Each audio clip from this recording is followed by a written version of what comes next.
My name is Fiona Mercer. I'm 34, an ER nurse, and a single mom.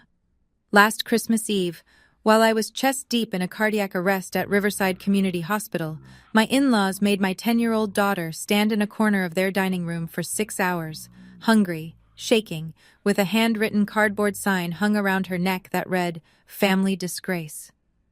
Her crime? Telling the truth at the dinner table. I didn't scream. I didn't cry. I drove home, put my daughter to bed, and opened a box I hadn't touched in 3 years, my late husband's files. What I found inside changed everything. 48 hours later, my phone wouldn't stop buzzing, not with apologies, with panic.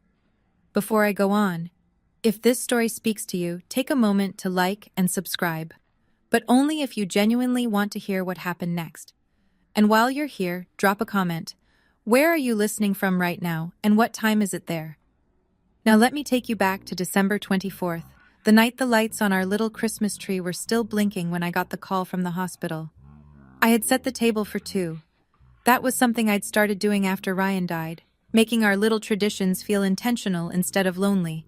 Paper crackers from the dollar store, cranberry candles Lily picked out herself, a lasagna cooling on the counter because Lily once said turkey was boring, and I'd never argued with that logic. The tree was 5 feet tall, pre-lit, slightly crooked. Lily had wrapped every branch in silver tinsel until it looked like a disco ball having an identity crisis. I loved it. We were 15 minutes from sitting down when my phone rang. The caller ID said Riverside ER, and my stomach dropped before I even answered.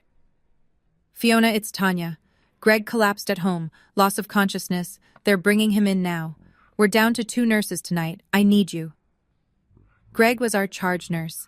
Tanya wouldn't call on Christmas Eve unless it was real. I stood in my kitchen, staring at the lasagna, holding the phone so tight my knuckles ached. Lily was in her room, putting on the red velvet dress I'd hand-stitched the hem on because the store version was 2 inches too long. She'd made a gift box for her grandmother, painted it herself, gold and green, with a card that said, "To Grandma Judith, Merry Christmas, love Lily," in her careful 5th grade cursive. There was no one else to call. My parents lived in Oregon. Grace was already working the floor. The only option within 10 minutes of our house was Judith's annual Christmas dinner, 20 relatives, a honey-glazed ham, and the kind of warmth that always had conditions attached. I dialed Judith's number. She picked up on the first ring. "Fiona, how lovely. Of course bring Lily over. We'd love to have her." Her voice was bright, brighter than usual. That should have been my first warning.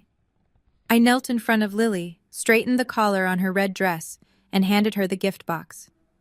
"Grandma Judith's going to take care of you tonight, okay? Me has to go save someone at work." Lily hugged me at the door. Her breath came out in a white cloud, 28 degrees and dropping. "Come back before midnight, Mom. I promise." I didn't keep that promise. The ER on Christmas Eve is a specific kind of chaos. It smells like antiseptic and cinnamon. Someone always brings cookies and they sit on the nurse's station getting stale while we run. That night we had a 3-car pileup on Route 17, a toddler with a febrile seizure, 2 alcohol poisonings, and Greg's empty chair reminding us we were short-handed. I moved on autopilot. Start the IV. Check the monitor. Update the chart. Next patient. My hands knew what to do, even when my mind kept drifting 10 minutes south to Judith's house, where my daughter was sitting at a table full of people who shared her last name, but had never once asked how she was doing in school. At 10:17 p.m., I finally got a 90-second break. I pulled out my phone behind the supply cart. 3 missed calls from Lily. 1 text, sent at 9:43 p.m. "Mom, please come get me." No context, no emojis. Lily always used emojis. My thumb was already on the callback when the phone connected, but it wasn't Lily's voice on the other end. "Fiona, it's Judith." Calm, measured, the voice she used at church fundraisers. "Lily's fine. She's just being a little dramatic. She's playing with the cousins now. Focus on your shift, honey." I heard nothing in the background. No kids laughing, no music, just the low hum of a dishwasher. "Can I talk to her?" "She's in the other room. I'll have her call you later." She hung up before I could push. I stared at the phone. Then Tanya called a code blue in Bay 4, and I ran. It wasn't until 12:40 a.m., changing out of my scrubs in the locker room, that I scrolled back to Lily's text and noticed the photo she'd attached. I'd missed it during the chaos. It was dark, blurry, taken from a low angle, like she'd held the phone against her lap and tapped blindly. I could make out a corner of a room, the edge of a dining chair, and on Lily's chest, the bottom of something rectangular. Cardboard, maybe. With black writing I couldn't quite read. I zoomed in. My fingers went cold. I could only make out 2 words, family and disgrace. I was in my car in under 3 minutes. The porch light at Judith's house was off. Every other house on Maple Ridge Lane had their Christmas lights blazing, but 414 was dark, like the party had packed up and pretended it never happened. I knocked. Then I knocked harder. Judith opened the door in her silk bathrobe, reading glasses pushed up on her head, as if she'd been settling in for the night, like it was perfectly normal for my 10-year-old to still be here at 1:20 in the morning. Fiona, goodness, you could have waited until... I stepped past her. The living room smelled like cinnamon and dish soap. The long dining table had been cleared, chairs pushed in neat.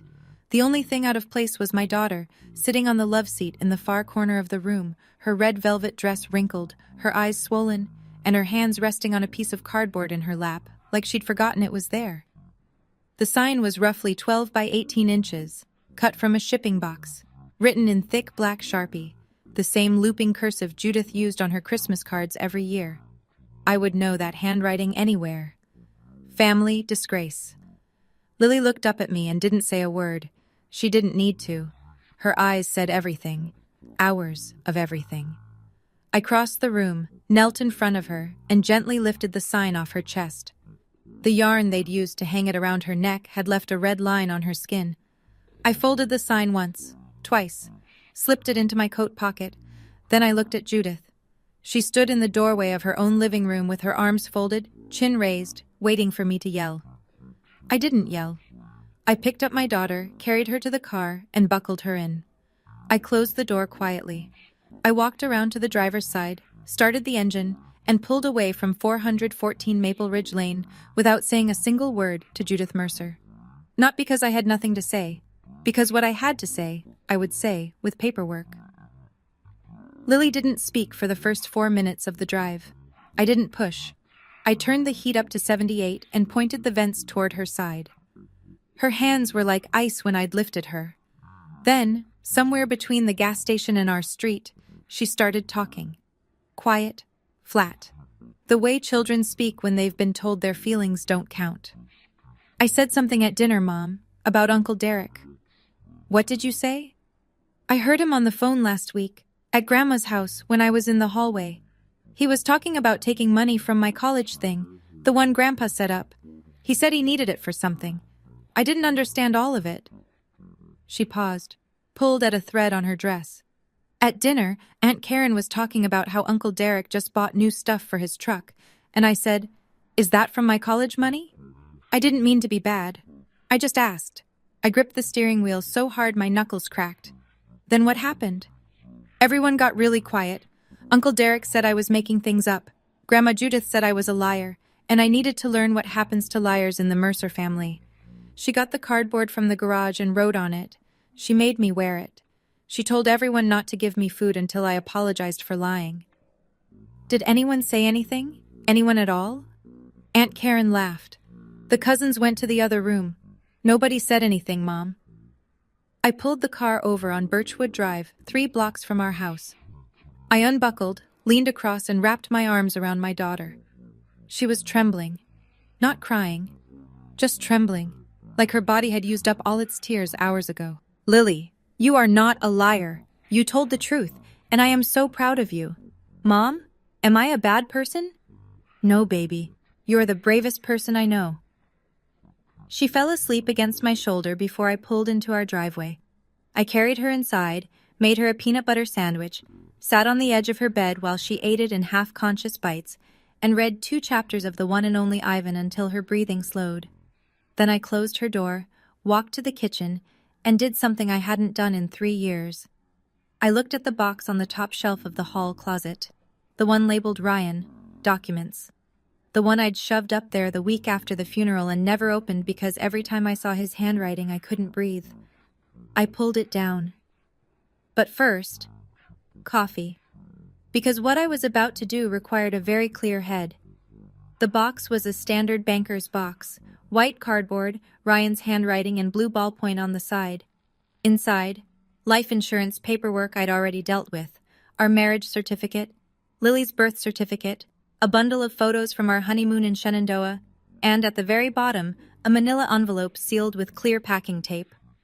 The envelope was heavier than I expected. I slid it open with a kitchen knife. Inside were 3 documents. The first was a certified copy of a quitclaim deed, dated April 14th, 4 months before Ryan's accident. It transferred full ownership of the property at 26 Birchwood Drive. Our house, the land, everything, from Ryan Mercer to Fiona Mercer, signed by Ryan, notarized, stamped by the clerk of the Circuit Court for Henley County, Virginia. The second was a printout from the county recorder's website confirming the deed had been filed and recorded. Official, legal, done. The third was a handwritten note on yellow legal paper, folded twice. Fiona, this house is yours and Lily's. I took care of it. Don't let anyone tell you otherwise. R. I read it 3 times. The handwriting blurred the 3rd time because my hands were shaking. Not from sadness, from something harder to name. Something between fury and relief, and the aching wish that he could have told me in person. For 3 years, I had lived in this house believing it sat on Mercer family land, that Judith could revoke our right to be here with a single phone call. That belief had kept me quiet through every passive-aggressive remark, every cold shoulder at family dinners, every time Judith reminded me that this property has been in the Mercer family for 2 generations. It was in the Mercer family. It was in my name. I opened my laptop, navigated to the Henley County Property Records portal, and typed in our address. The screen loaded. Owner of record, Fiona A. Mercer. I closed the laptop, picked up Ryan's note, held it against my chest for a long moment. Then I set it down, opened a fresh browser tab, and searched. Virginia property owner rights, occupant removal, 30-day notice. It was 3:47 a.m. on December 26th. My daughter was safe in her bed, and for the first time in 3 years, I knew exactly where I stood. On my own ground. The phone rang at 8:02 a.m. I was on my 2nd cup of coffee, sitting at the kitchen table with a legal pad full of notes, and Lily was still asleep. Caller ID, Judith Mercer. I let it ring 4 times. Then I picked up. Not because I wanted to talk, because I wanted to listen. Fiona. Her voice was warm, concerned, perfectly calibrated. The voice of a woman who had rehearsed her opening line. I was worried about you. You left so abruptly last night without even saying goodbye. That's not like you. I said nothing. Listen, I know the situation with Lily might have seemed harsh, but that child needs structure, Fiona. You coddle her. She made a very serious accusation at the dinner table, in front of the entire family, and she needed to understand that actions have consequences. I let the silence stretch. Judith filled it, as I knew she would. Derek already explained the account situation. He borrowed a small amount temporarily. He's going to pay it back. It's a family matter, Fiona. Lily had no business bringing it up in front of everyone. She embarrassed him. She embarrassed me. There it was. Not Lily was hurt, not I went too far. Lily embarrassed her. I hear you, Judith. Good. So we can move past this. And Fiona? Her voice dropped half a register, the way it always did when she reached for her leverage. I shouldn't have to say this, but you do live on Mercer property. It would be very unfortunate if this kind of drama made that arrangement complicated. I looked at the quitclaim deed on the table in front of me, at Ryan's handwriting, at the county recorder's stamp. I understand, Judith. Thank you for calling. I hung up. She would replay that conversation in her head later and think she'd won. She'd think the threat had landed, that I was, once again, the quiet daughter-in-law who knew her place. She had no idea I'd just recorded every word. Virginia is a one-party consent state. I saved the file, time-stamped it, and added it to a new folder on my desktop. I named the folder Red. Derek texted at 10:14 a.m. No greeting, no punctuation, Just venom. Who does your kid think she is? She eavesdrops on private conversations and then runs her mouth at Christmas dinner? You need to teach that girl her place. Fiona, I screenshotted it. Timestamp. Sender. Saved. A second message, 40 seconds later. If you make this into a thing, I will tell everyone about your mental breakdowns after Ryan died. Mom has it documented. Don't test me screenshot. Save. I didn't bother wondering whether Judith actually had any documentation. It didn't matter. What mattered was that Derek, in writing, had just confirmed two things. He was afraid of what Lily said, and his first instinct was to threaten. A third text. Without the Mercer family, you're just a night shift nurse with a kid who lies. Remember that screenshot? Save. I was halfway through organizing the folder when Grace called. Her voice had that tight, controlled quality she used when she was furious on someone else's behalf. Fiona, are you online? Have you seen Facebook? I hadn't. I opened it. Karen Mercer, Derek's wife, had posted 40 minutes ago in the Henley County Community Fellowship Group, 312 members. The post read, "Sad to share that our family gathering was disrupted this Christmas by a family member who chose to alienate a loving grandmother from her only grandchild. Please keep Judith in your prayers as she navigates this painful situation. Family should come first." 47 likes, 12 shares. A comment from someone named Brenda. "This is why family values are disappearing. Praying for Judith." I screenshotted the post, the comments, the share count, the timestamp. All of it went into the red folder. Grace said, "What are you going to do?" "Nothing. Online." "And offline?" "I'm calling a lawyer." Grace showed up at noon with 2 coffees, a bag of cinnamon bagels, and a coloring book for Lily. That was Grace. She never arrived empty-handed, and she always thought about the kid first. Lily was on the living room floor, still in her pajamas, quiet but okay. She'd eaten breakfast. She hadn't mentioned last night. I hadn't pressed. There would be time for that conversation, with a professional in the room, not just me fumbling through it. Grace and I sat at the kitchen table with the door cracked, so we could hear Lily humming along to something on her tablet. I laid out everything, the sign, the photo, the texts from Derek, the call from Judith, Karen's Facebook post, and, finally, the deed. Grace picked up the quitclaim deed, read it twice, and set it down slowly. Ryan did this? 4 months before the accident. He never told me. Because he knew. Grace looked at me. He knew his family, Fiona. And he made sure you'd have ground to stand on, literally. I stared at the yellow legal note in his handwriting and felt something crack behind my sternum. Not grief. I'd burned through the worst of that years ago. This was something closer to gratitude, sharp and aching. "You need Nathan Cordero," Grace said. "Real estate and trust law.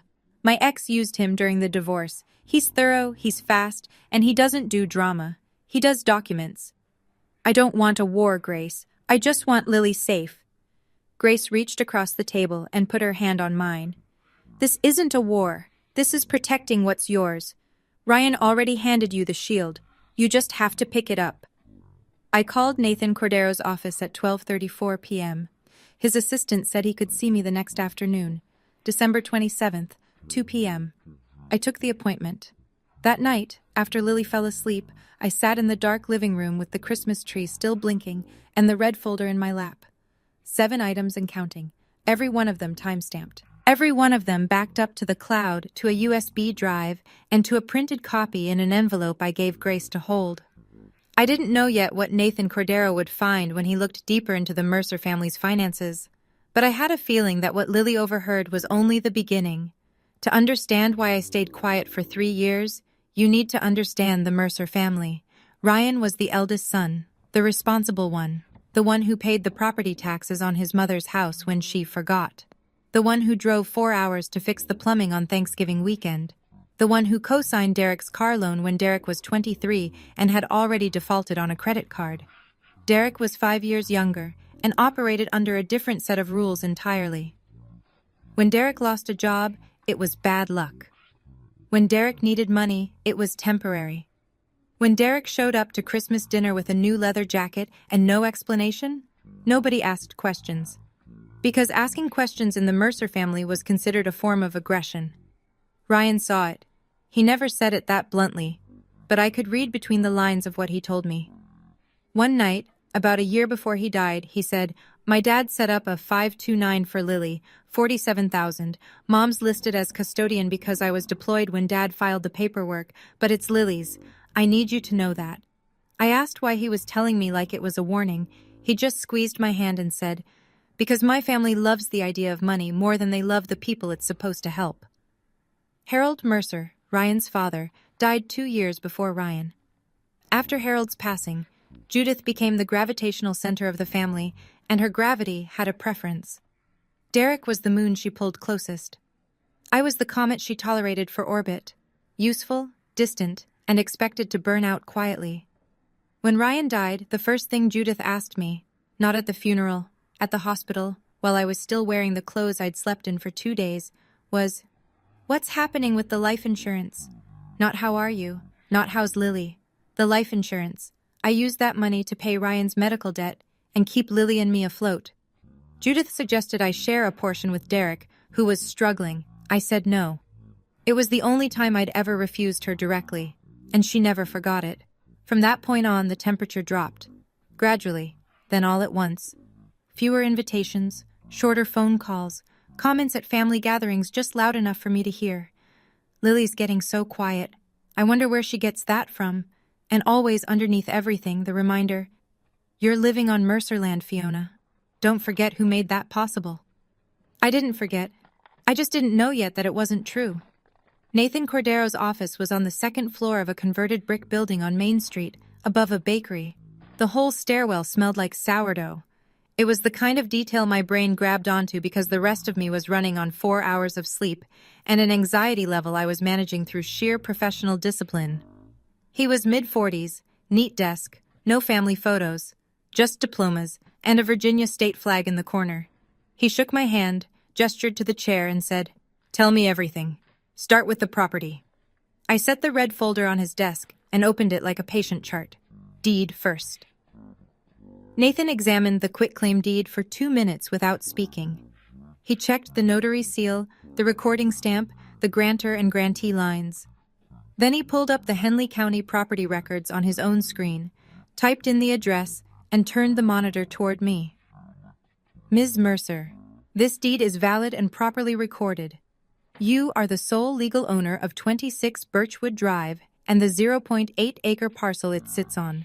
There is no encumbrance, no lien, and no co-owner." I exhaled. I hadn't realized I'd been holding my breath. "Now," he said, "tell me about the 529.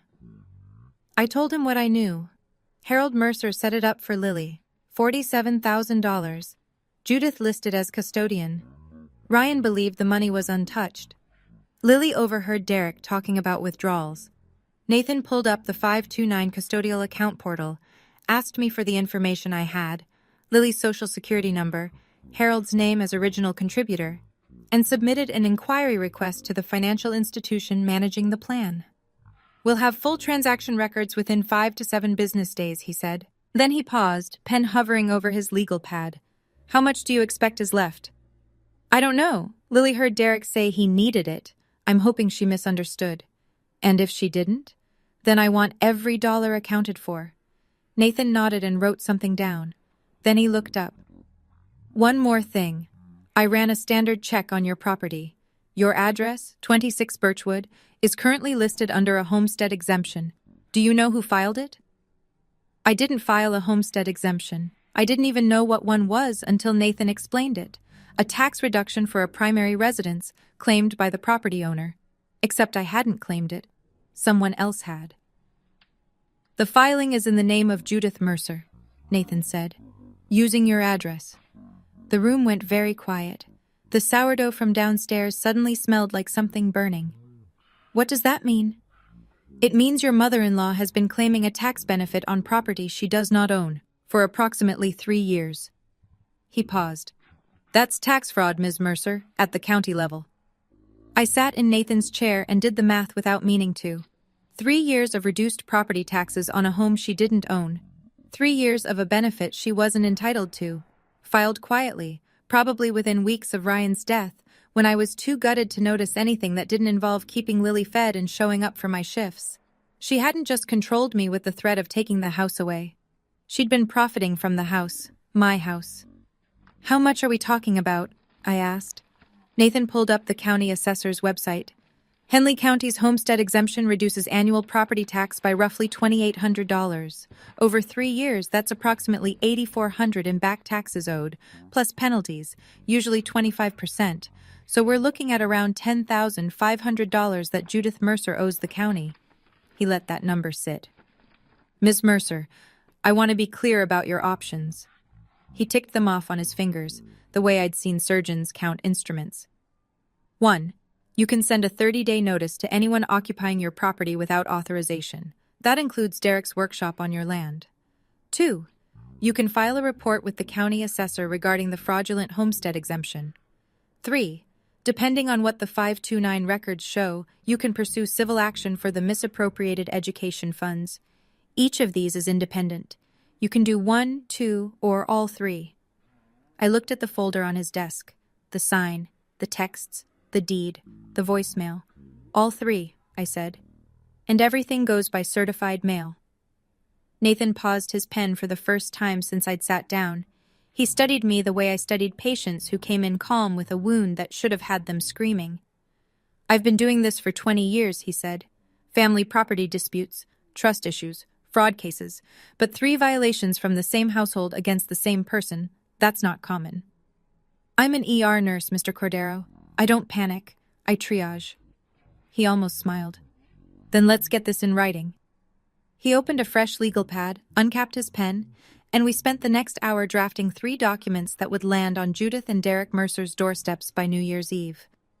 That night, after Nathan's office, after I'd picked Lily up from Grace's apartment and made us both grilled cheese with tomato soup, Lily's comfort order, I sat at the kitchen table at 11 p.m. and built my arsenal. I'm a nurse. I know how to chart. I know that documentation isn't just record keeping. It's the difference between a case and a story. And I was done telling stories to people who only heard what they wanted. I opened the red folder and laid everything out in chronological order. The quitclaim deed, recorded and stamped. The county property records printout. Ryan's handwritten note. The 529 account inquiry receipt from Nathan's office. Lily's text message and blurry photo from Christmas night, time-stamped 9:43 p.m. The cardboard sign, family disgrace. In Judith's handwriting, now sealed in a gallon Ziploc bag. The recorded phone call from Judith, December 26, 8:02 a.m. 3 screenshots of Derek's threatening texts, 10:14 to 10:16 a.m. Karen's Facebook post, and its 12 shares. The homestead exemption filing in Judith's name at my address, 10 items. Each one labeled, dated, and stored in 3 locations. Cloud backup, USB drive in my bedside drawer, and a printed set in a sealed envelope at Grace's apartment. Nathan had prepared 3 outgoing documents. A 30-day notice to vacate addressed to Derek Mercer at the workshop on my property. A demand letter addressed to Judith Mercer for the full return of misappropriated 529 funds. And a formal complaint to the Henley County Assessor regarding the fraudulent homestead exemption. Each one ready for certified mail, return receipt requested. I paper-clipped the tracking slips to the front of the folder and closed it. There was one more thing I'd decided, something Nathan hadn't suggested. When I mailed the certified letters, I wouldn't just drop them at the post office. I would walk in, hand them across the counter, and watch the clerk stamp them. I wanted to feel the weight leave my hands. It wasn't about revenge. Revenge is loud. This was something quieter. This was consequence, addressed and postmarked. I want to pause here for a second. If you've been listening this far, you're probably sitting somewhere right now with your jaw tight and your chest heavy, because you've either lived this or you've watched someone you love go through it. I was right where you are. Sitting at this table, folder closed, heart open, terrified, and certain at the same time. If this story is hitting home, tap that like button so I know you're still with me. And if you've ever had to choose between keeping the peace and keeping your child safe, leave a comment. I'll read everyone. Now, back to December 28th. The Henley County Post Office on Route 12 was quiet the morning of December 28th. One clerk behind the counter, a woman in her 50s with reading glasses on a beaded chain, humming something I almost recognized as silver bells. I set 3 envelopes on the counter, each one white, legal-sized, with Nathan Cordero's return address printed in the upper left corner and the recipient's name typed cleanly below the window. Certified mail, return receipt requested. All 3. The clerk weighed each one, printed the green certified labels, and affixed them. She stamped each envelope with a satisfying thud, the kind of sound that reminds you the Postal Service has been delivering consequences since 1775. Envelope 1, 30-day notice to vacate, addressed to Derek Mercer, at the workshop structure on 26 Birchwood Drive. Envelope 2, demand letter for the return of $42,800 in misappropriated 529 education funds, addressed to Judith Mercer, at 414 Maple Ridge Lane. Envelope 3, formal complaint to the Henley County Assessor's Office regarding fraudulent homestead exemption filing by Judith Mercer. I paid $23.70 in postage. The clerk handed me 3 tracking receipts. I photographed each one, texted the tracking numbers to Nathan, and slid the receipts into the red folder. 3 envelopes, combined weight, less than 2 ounces each. But when they arrived, and they would arrive, because certified mail always does, they would carry the weight of every night I'd bitten my tongue at Judith's table, every time Derek had smirked at me across the room, every whispered, "Remember whose land you're on." I walked back to my car in the cold December air. My breath came out in clouds. The sky was that flat Virginia gray that means more cold is coming. I checked the USPS tracking app before I started the engine. Estimated delivery? December 30 to 31, right around New Year's Eve. There was something poetic about that. A year ending, a silence breaking, and 3 envelopes making their way through the system, unstoppable and indifferent, the way consequences ought to be.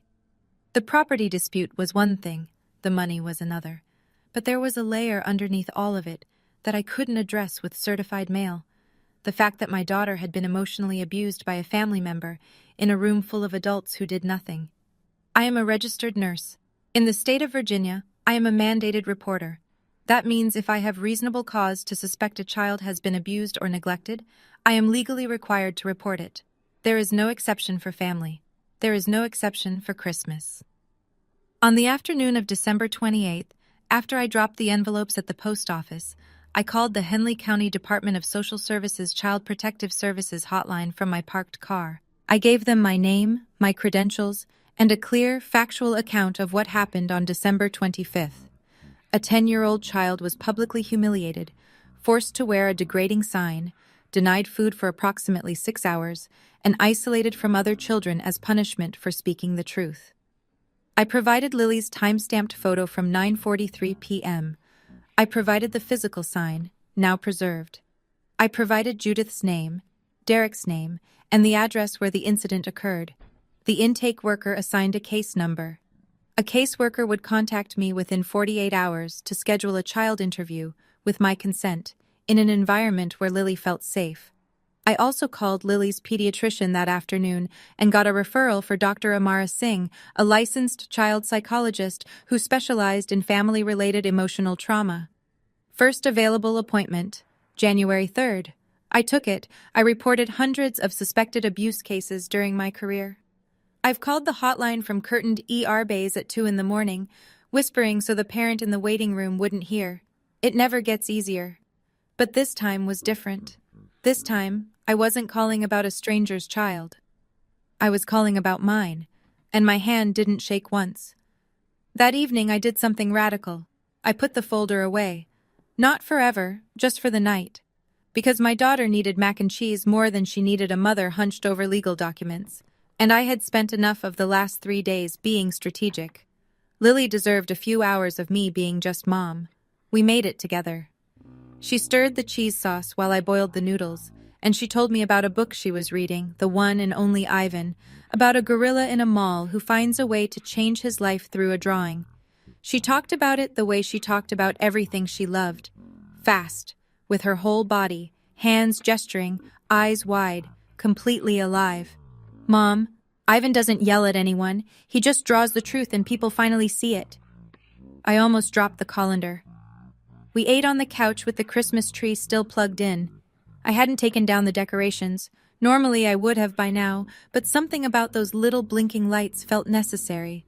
Like the house needed to remember that Christmas had started out okay, even if it ended somewhere terrible. Lily leaned into me, her plate balanced on her knees, and said, "Can we just stay like this?" "Like what?" "Just us, in our house, with the lights on." "Yeah, Lily, we can stay exactly like this." She fell asleep against my arm around 8:30. I carried her to bed, pulled the quilt up to her chin, and kissed her forehead. She smelled like cheese and shampoo, and 10 years of the best thing I'd ever done. I stood in the hallway outside her room for a moment, listening to her breathe. Then my phone buzzed.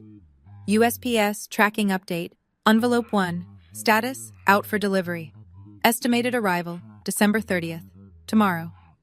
I turned off the hallway light, walked back to the kitchen, and let the silence settle around me like armor. Nathan called at 9:15 the next morning, December 29th. His voice had the same measured tone it always did, but I was starting to learn the difference between his confirming information voice and his "you need to hear this" voice. This was the second one. "Miss Mercer, 2 updates. First, the county assessor's office has received your complaint. They've opened a review. Standard timeline is 10 business days for the initial assessment. If they confirm the homestead exemption was filed fraudulently, Judith will receive a notice of back taxes owed plus a 25% penalty, payment due within 90 days of the notice." I wrote the dates in the margin of my legal pad. 10 business days from December 28th, put the assessment around January 13th. Second, I've submitted the records request for the 529 custodial account. The financial institution confirmed receipt and will release full transaction history within 5 to 7 business days. Once we have that, we'll know exactly how much was withdrawn, when, and to what account. And if it's what we think it is? Then you have 2 options. A demand letter for voluntary repayment, which we've already sent. If they don't comply within 30 days, I file a civil action in Henley County General District Court. Given the amount, over $40,000, this goes beyond small claims. We'd be looking at a hearing, possibly a default judgment if they don't respond. How long would that take? If they don't contest, 6 to 8 weeks from filing to judgment. I did the math. Demand letter sent December 28th. 30-day deadline, January 27th. If no payment, Nathan files late January. Judgment by mid-March. Do it, I said. And Nathan, if they call your office trying to negotiate before the 30 days are up? I'll listen, but I don't negotiate without documentation of ability to pay and a signed repayment agreement. I'm not in the business of handshakes. Neither am I. Not anymore. I hung up, checked the USPS tracker one more time. Envelope 2 now showed in transit to destination, and circled January 27th on the kitchen calendar in red. 30 days. The clock was running. December 30th, 11:47 a.m., USPS, tracking updated. Envelope 2. Delivered. Signed by J. Mercer. I stared at the screen for exactly 4 seconds. Then I set the phone down, face up on the kitchen table, and waited. 43 minutes. That's how long it took. The first call came at 12:30 p.m. I didn't answer. Judith's voice on the voicemail was something I'd never heard before. Shrill, fraying at the edges, like someone who'd just discovered that the ground they'd been standing on belonged to someone else. "Fiona, what is this? You sent me a demand letter?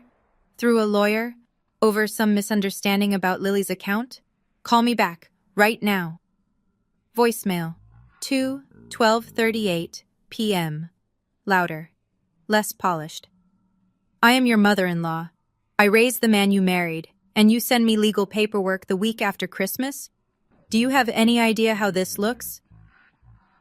Voicemail 3:12:51 p.m. And this was the one I saved twice, on my phone and on the cloud, because Judith Mercer, the woman who had spent 3 years telling me that my daughter was a liar, said the following: "Derek used that money to pay off his debts. I authorized it because he was in trouble, and that's what family does. I was going to put it back. It was a loan, Fiona. You're making this into something it isn't." I played it back. I authorized it. Not Derek acted alone. Not there's been a mistake. I authorized it.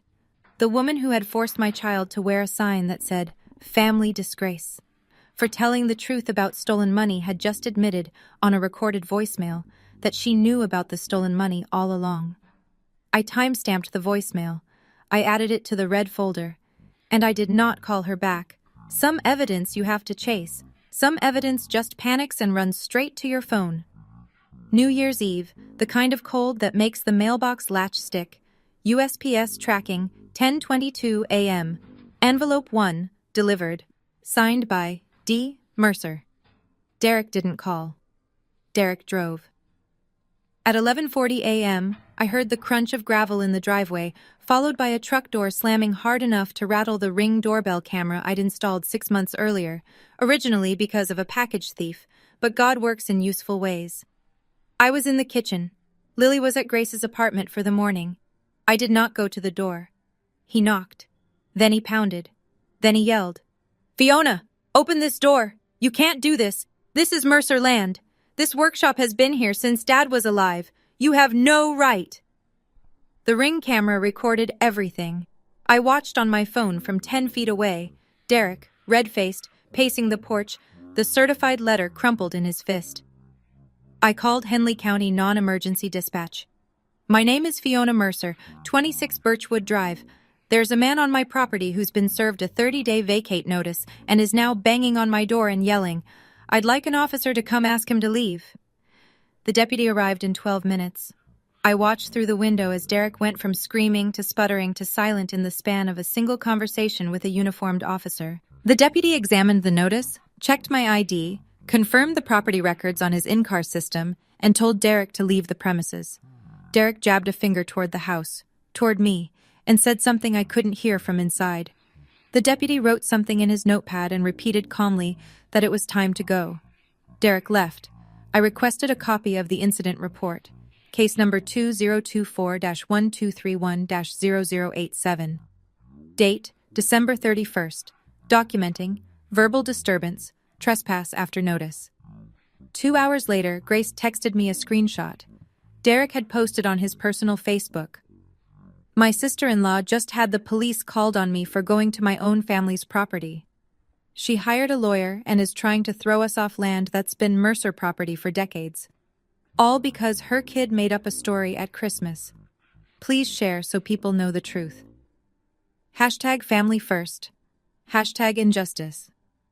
214 shares by midnight. I didn't post a response.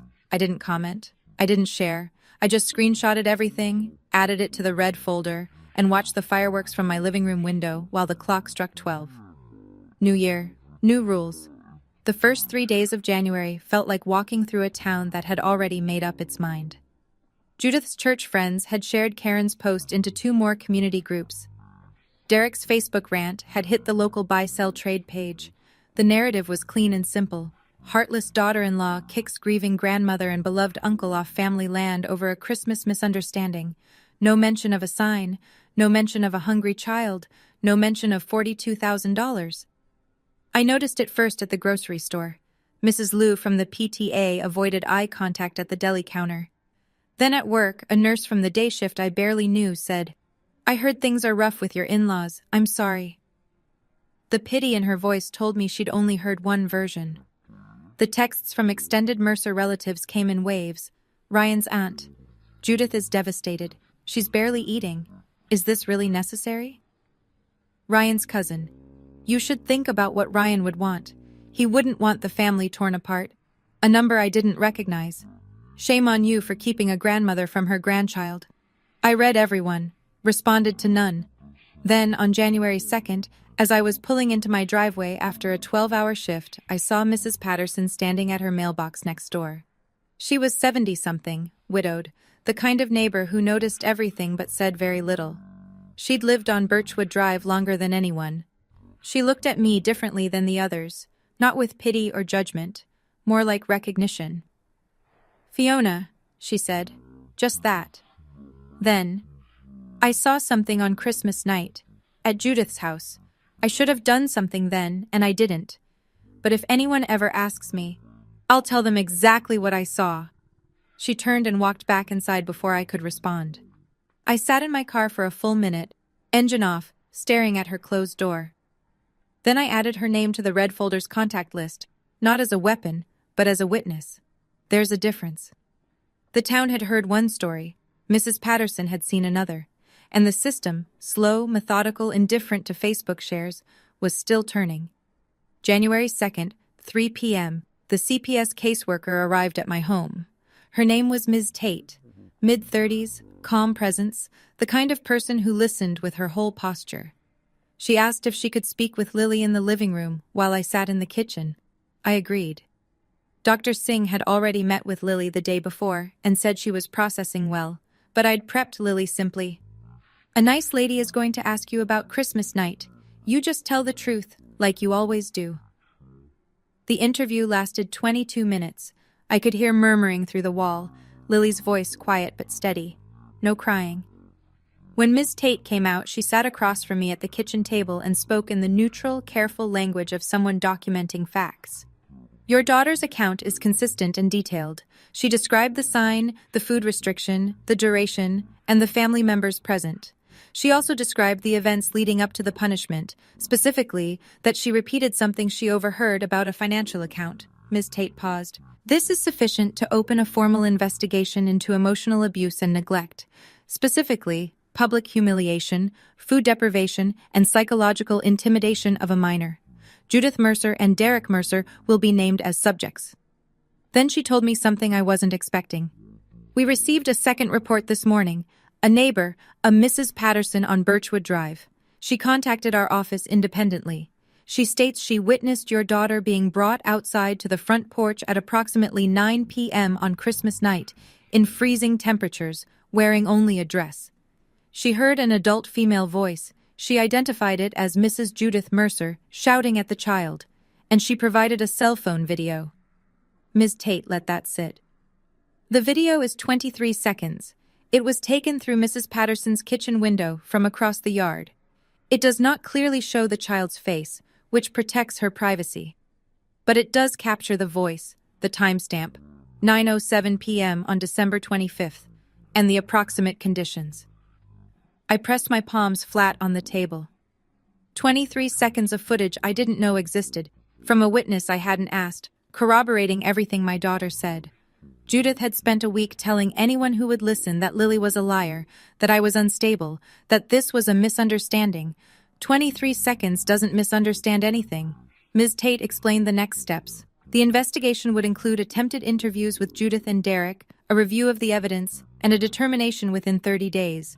During that period, the subjects would be advised that unsupervised contact with Lily was not recommended. I walked Ms. Tate to the door. She shook my hand and said, "Your daughter is articulate and brave. You should know that." "She gets it from her father," I said. And meant it. I need to stop here for a moment. Because when Ms. Tate told me about Mrs. Patterson's video, I sat in my kitchen and stared at the wall for a long time.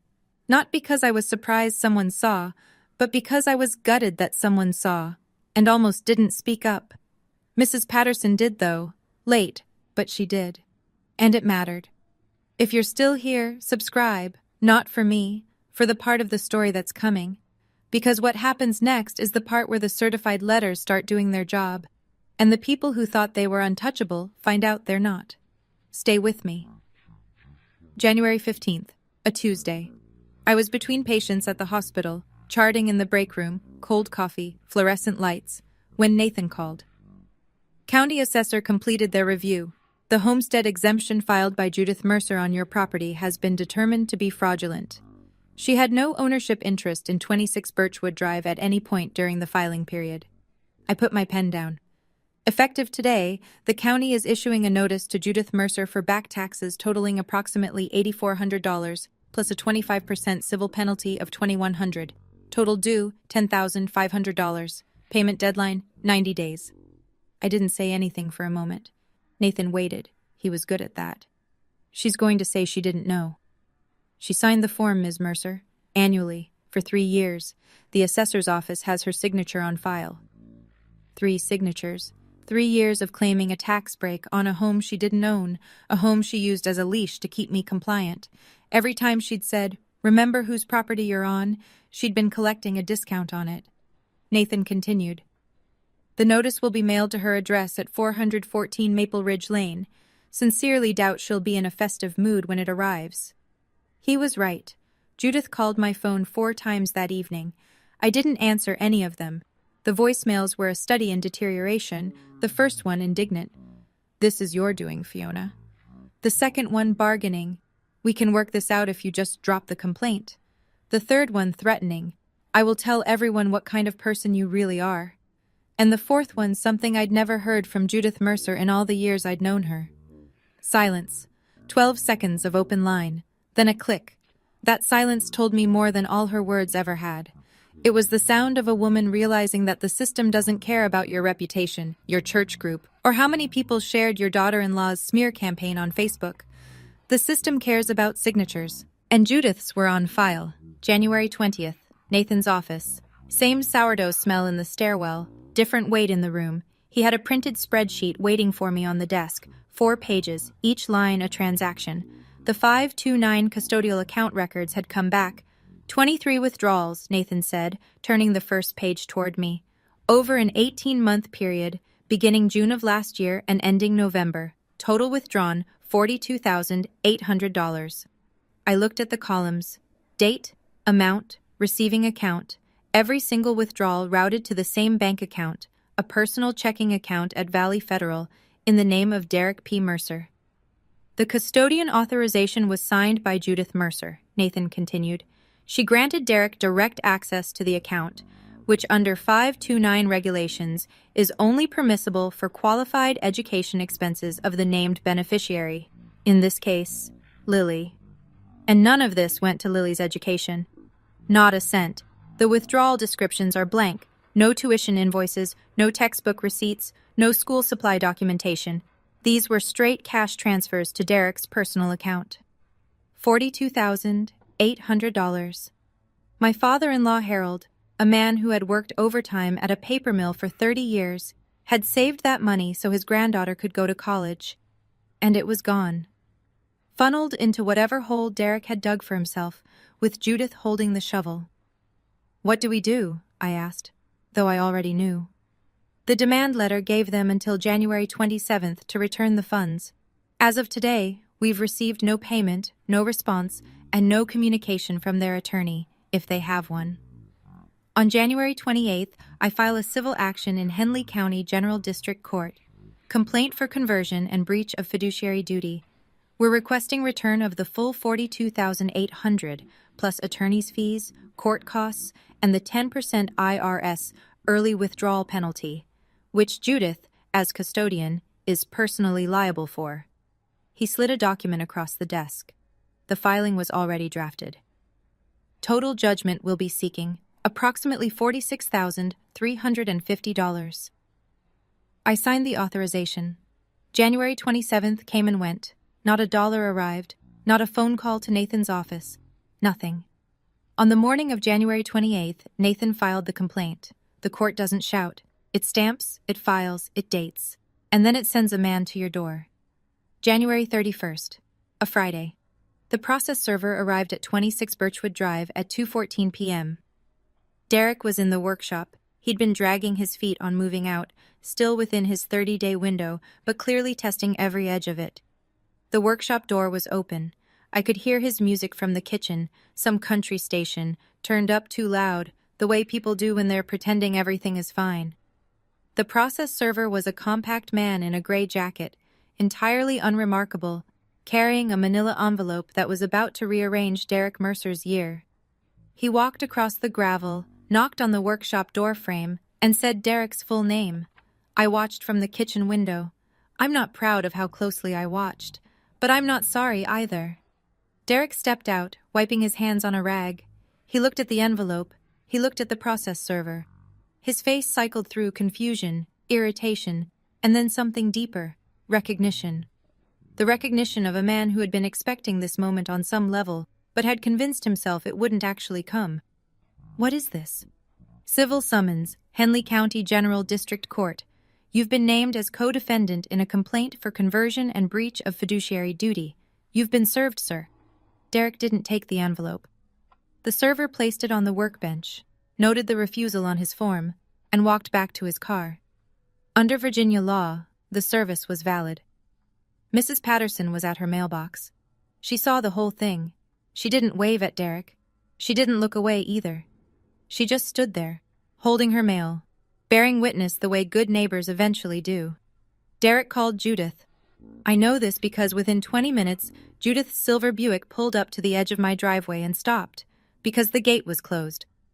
I had installed a simple latch gate across the driveway entrance the week before. Nothing dramatic, just a metal gate with a padlock that said, clearly and legally, "This is private property, and you need permission to enter." Judith stood outside that gate for 4 minutes. I timed it. She gripped the metal rail with both hands. She looked at the house, my house, with an expression I had never seen on her face. Not anger, not indignation, fear. She got back in her car and drove away without a word. I closed the kitchen curtain, sat down at the table, and exhaled for what felt like the first time in 5 weeks. January 30th was the deadline, 30 days from the notice to vacate. Derek's lawyer, a bargain rate attorney Judith apparently found through a church contact, had advised him in writing to comply. I knew this because Nathan received a copy of the counsel's letter, which essentially said, "My client acknowledges the property owner's legal right to possession and will vacate the workshop premises by the stated date." The tone was stiff, the letterhead was generic, and between every line I could read the subtext. We have no case, and we know it. Derek showed up at 8 a.m. with a rented U-Haul trailer and the kind of furious silence that men default to when they've lost control of a situation they never actually controlled. He loaded tools, scrap wood, a workbench, 2 space heaters, and what looked like several months' worth of energy drink cans. He did not knock on my door. He did not make eye contact with the Ring doorbell camera, though it captured every trip between the workshop and the trailer in crisp 1080p. Grace came over at 10. She brought coffee and stood next to me on the front porch, not to gloat, just to be there. That was Grace's whole philosophy. You don't have to do hard things alone. At 12:17 p.m., Derek closed the trailer hatch. He walked to his truck, opened the door, then turned and looked at the house one more time. "You're going to regret this, Fiona," he said. Not shouting, his voice was flat, tired. "You have no family now." Grace, still holding her coffee, tilted her head. "You forgot the trash bags in the corner. Want me to toss them, or should I bill you for disposal?" Derek slammed the truck door and pulled out. I walked into the empty workshop. It smelled like motor oil and sawdust. There was damage, a hole punched in the drywall, a cracked window pane. I photographed everything, dated it, and sent it to Nathan. If needed, it would become part of the property damage claim. I locked the workshop door with a new padlock, stood there in the cold, keys in my hand, and looked around at the 0.8 acres that Ryan had quietly, carefully deeded to me before he ran out of time. Ours. Fully, finally, unchallengeably ours. In the weeks that followed, the consequences arrived the way consequences usually do, not all at once, but in a steady, documentable sequence that made the Facebook narrative very difficult to sustain. Judith's homestead exemption fraud resulted in a county bill of $10,500. She had 90 days to pay. She did not have $10,500. I know this because Nathan received a letter from Judith's newly hired attorney requesting a good faith extension on behalf of his client, citing unexpected financial hardship. The county assessor does not negotiate good faith. They negotiate payment plans with interest. CPS completed their investigation in mid-February, finding substantiated emotional abuse and neglect by Judith Mercer against a minor child. Derek Mercer was listed as a contributing party. The recommendation: no unsupervised contact with Lily, pending completion of a court-approved family counseling program. Judith did not enroll. Derek's civil judgment came down in March. He didn't show up to court. Nathan requested a default judgment, and the judge granted it. $42,800 in misappropriated 529 funds, plus $3,200 in attorney's fees and court costs, plus the applicable IRS penalty. Total, $46,350. Nathan began wage garnishment proceedings the following week. Derek, who had just started a warehouse job, would be paying that judgment back for years. Karen, Derek's wife, found out during the court proceedings exactly how much of Lily's college fund Derek had drained, and where it had actually gone. She didn't post about it on Facebook. She moved back to her mother's house in February and filed for legal separation in March. I didn't take pleasure in that. I understood it. The extended Mercer relatives went quiet. Not apologetic, just quiet. The kind of silence that settles over a family when the smear campaign hits a wall of notarized documents, court records, and a county tax bill. Nobody shared Derek's Facebook post anymore. It was still up, technically, but facts have a way of making noise feel very small. The call came the first week of February. A Saturday morning, Lily was at the kitchen table drawing, and I was washing dishes. When I saw Judith's name on the screen, I dried my hands, walked to the bedroom, and closed the door. I picked up. One last time. Fiona. Her voice was different, smaller. The polish was gone. No church voice, no rehearsed warmth, just a 62-year-old woman who had lost her oldest son and was now watching the rest of her world follow. I know I don't have the right to call you. You don't. A long pause. I could hear her breathing. I made a mistake. With Lily, with the sign. I was angry and I went too far. I know that now. I waited. Please, she's all I have left of Ryan. Don't take her from me. I closed my eyes. Not because I felt sorry for her, though part of me understood the grief underneath the cruelty, but because I had to say the next words very precisely, and I didn't want emotion in any direction to blur them. Judith, I'm not taking Lily from you. I'm protecting her from what you did. Those are not the same thing. Silence. When you're ready to work with a family therapist, a licensed professional, not Pastor Dave, and when you've completed the counseling program CPS recommended, you can contact Nathan Cordero's office to discuss supervised visitation. You do not contact me. You do not contact Lily. You go through the process. Fiona? That's my boundary. It is not negotiable. I hung up.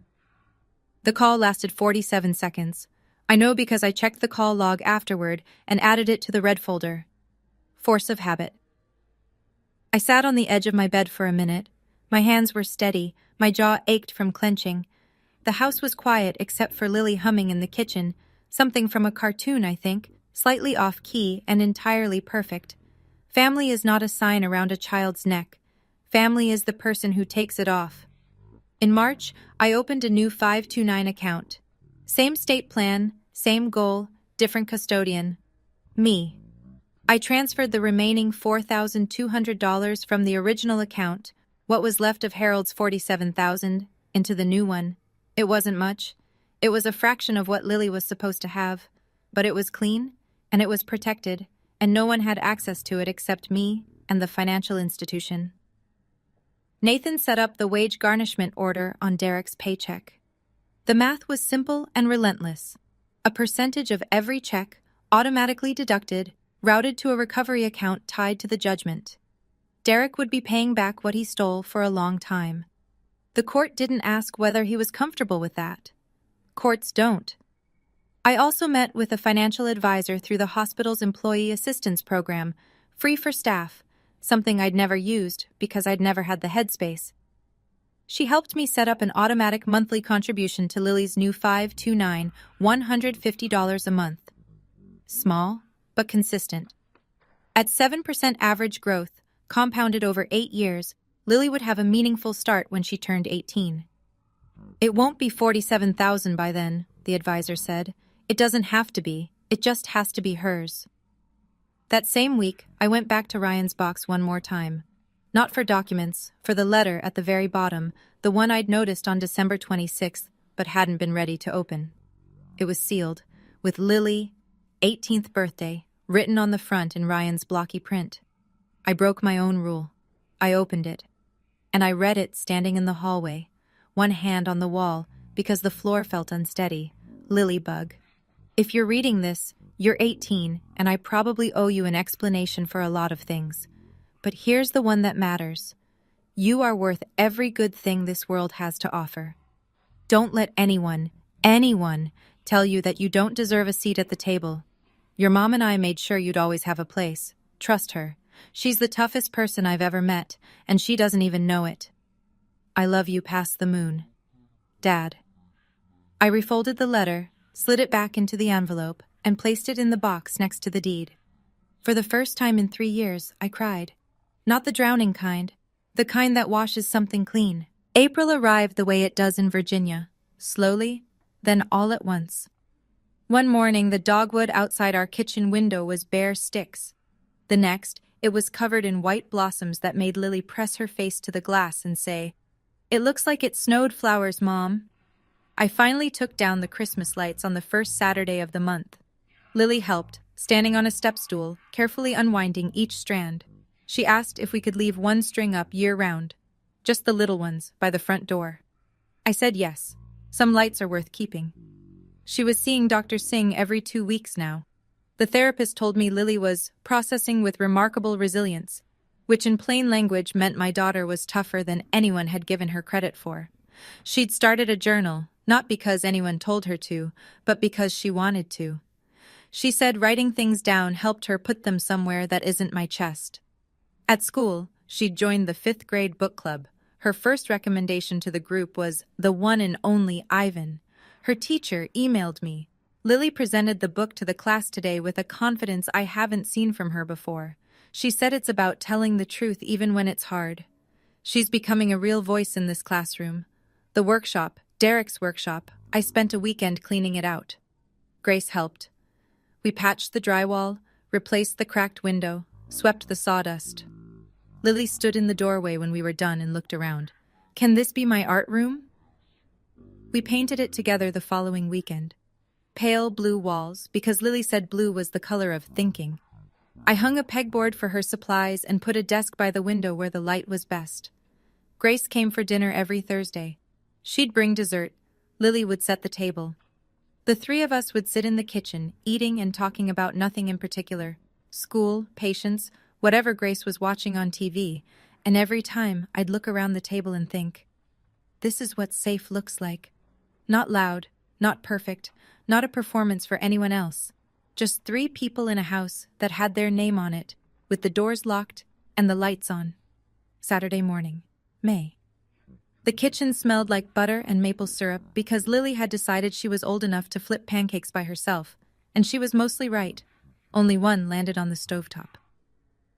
We sat at the table by the window. Sun came through the glass in warm slats across the wood. The dogwood was in full bloom. Lily was barefoot, hair still messy from sleep, drawing on a paper napkin between bites.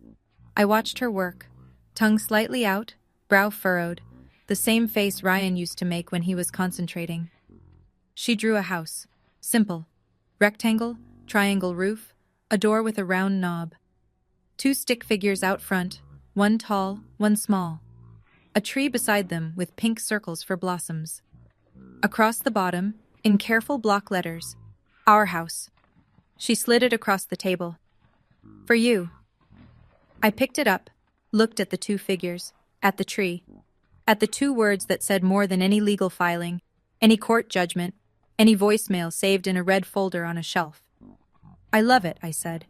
"I know exactly where this goes." That afternoon, I opened Ryan's box one more time. I placed Lily's napkin drawing inside, next to the deed, next to his letter, next to the yellow legal note that started everything. The box wasn't heavy anymore. It wasn't something I avoided on the top shelf of the closet. It was proof, not of what we'd lost, but of what we'd walked through. Judith never called Nathan's office. Maybe she would someday.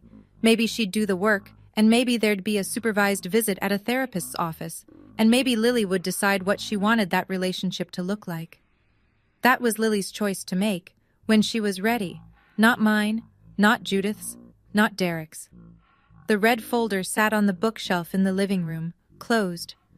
I didn't hide it. I didn't display it. It was just there, the way a fire extinguisher is there. You hope you never need it again, but you keep it where you can reach it.